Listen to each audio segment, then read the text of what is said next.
All right, now let's take a look at some common SINF validation errors.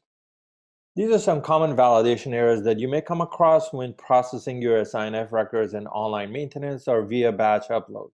These can be fatal errors which will cause the record to be rejected and users will not be able to post them.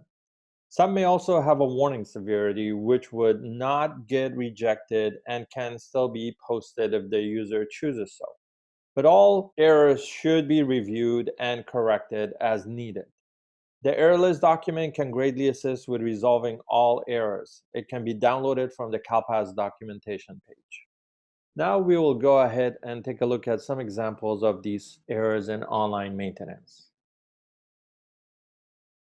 All right, so let's go ahead and talk a little bit about different input validations that you may come across for the SINF record. We are not going to look at all of them, but we will look at a few common ones that you may come across. So I'm going to add a new record for the demographics. And when the modal window form shows up, as you can see, some of the fields are already pre-populated, but there are still some fields that needs to be populated before you can validate and post. So if I was to just click on validate at this point without touching anything, you will notice right away there are a couple of fields that are definitely required before you can post anything. So one of those fields is the record effective start date. And let's go ahead and just populate that really quickly. And then the other field, if we scroll down, is the parent guardian highest education level, which is required. So let's go ahead and populate that as well. And let's go ahead and validate now and see what happens. So those two validations went away. But as you can see, the system returned 3 new input validations. And these are some common validations that you will see for SINF demographics record. 2 of them are related to the Hispanic ethnicity indicator and race indicators. These are the SINF 0045 and 0046. And then we also have the SINF 0061, which is related to missing enrolled in youth school less than 3 cumulative years. These are pretty straightforward. If you need further assistance with determining what these errors are and how to resolve them, you can refer to the error list document. It will give you some resolution tips. In addition to that, some more information about the background for each of these errors. But in my case, I feel comfortable with the race and ethnicity data population. I already know that that is required. And also the missing enrolled in youth school less than 3 cumulative years, that field is required because, as you can see, my student is foreign born, right? He is a Canadian, so I have to populate that. And I'm going to say yes to that. And then go into the ethnicity and race section, I need to populate some of these fields in here, right? So starting with the Hispanic ethnicity indicator, this one I would say no. And then the race code missing indicator, this is to indicate whether the race is missing or not. I'm going to say no because I already know the race for this student.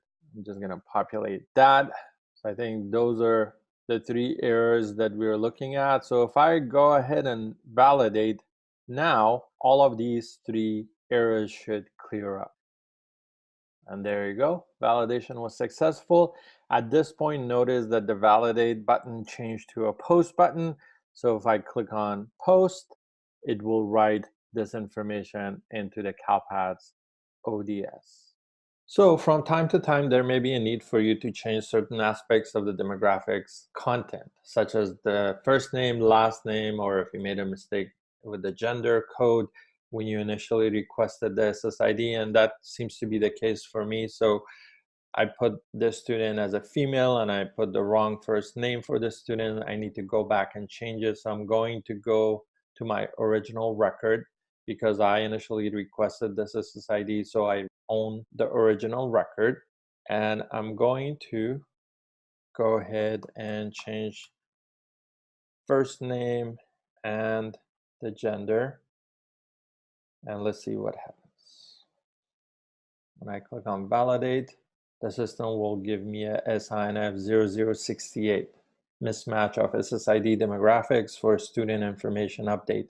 So by design, the system will not allow you to update both of those pieces of information at the same time. You have to do it one step at a time, right? In this case, I'm going to revert the first name back to the original name that I had in there and just change the gender this time and go ahead, validate this record, and let's see what happens. So in this case, validation was successful.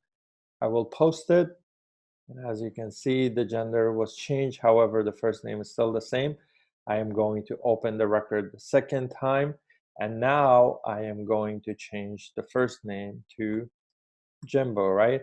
But for historical purposes, you want to keep track of the old information. So in this case, I'm also going to populate the alias legal first name.